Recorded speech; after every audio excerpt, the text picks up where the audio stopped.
prangka-prangka, hindi naman sabi na wala silang pera, pero it's not the right.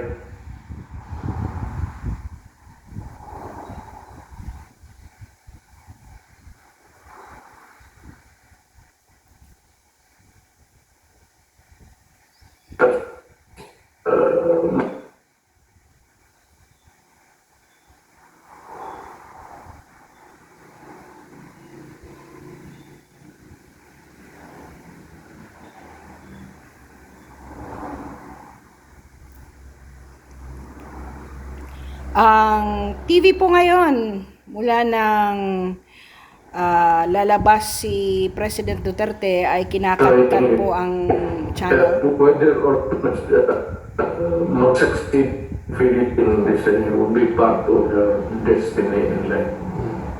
Ganun suti yan. Naniniwala talaga.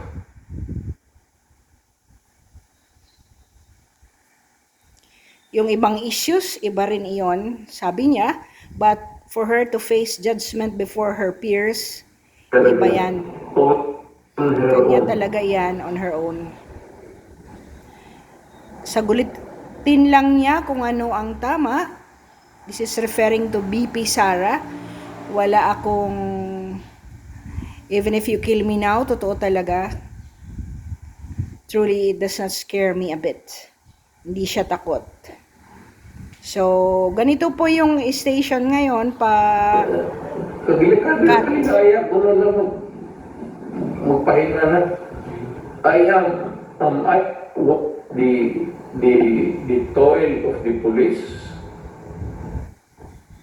at ako presidente noon may gagawin akong kalukuhan.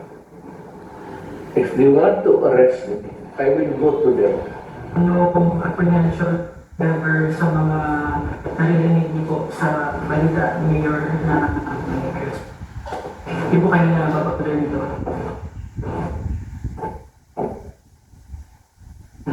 Even if you kill me now, totoo talaga, truly, it does not scare me a bit. Hindi naman ako magpasalamat, pero kaya ko nun.